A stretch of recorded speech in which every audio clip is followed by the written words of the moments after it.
The Town That Dreaded Sundown 2014. Now, when this was first announced by MGM that they wanted to fast track this, everyone thought it was supposed to be a remake. Then it turned out that then they got Jason Blum, who's known for simplifying and taming his horror films and making them real marketable for a broad teenage audience. Real horror fans really hate this guy. But anyway, this is going to be rated R, surprisingly enough. And they hired a writer. So they went through a few phases. We thought it was going to be a remake. Then they hired a writer. The writer ended up being Robert Aguirre-Sacasa, who wrote the Carrie remake, and I was pleased with that remake. So this should be pretty solid in itself, especially now that it's rated R. There's two production companies that are collaborating on this, though. Ryan Murphy, the guy who's behind American Horror Story TV show, and Jason Blum. So, and it's also going to star Gary Cole, surprisingly. Set in Texarkana, Arkansas, based on the Pierce film from 1976. I was just actually coincidentally watching The Legend of Boggy Creek and got me thinking of this. And then this is in post-production all within 1 year, so MGM really did fast-track this. Still no trailer, though, but it does have the MPAA rating. And it's supposed to be directed by Alfonso Gomez-Rejon.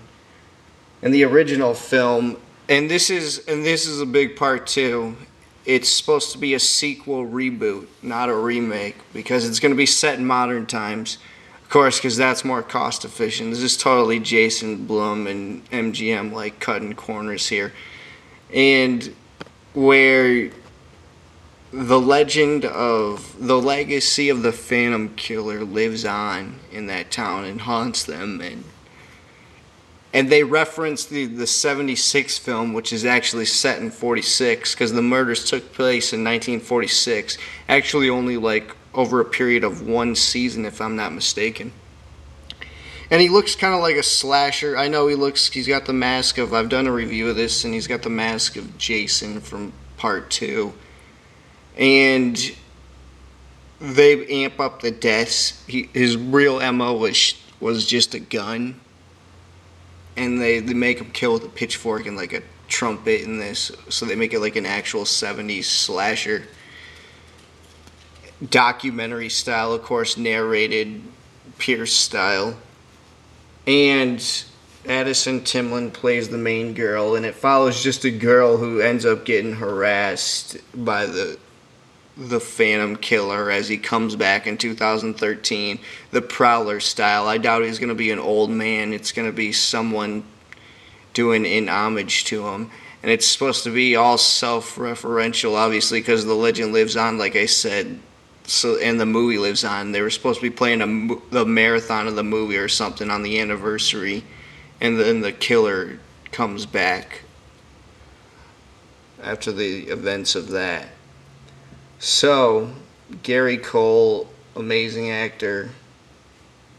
I think I pretty much went over everything. And then the rated R has brutal violence, sex content, grisly images, language. I trust this to be actually a decent watch. It might even be theater worthy. But who knows? We'll see. I'm sure a trailer may be imminent. This is JBM from VillainNews. Click on the channel. I'm out.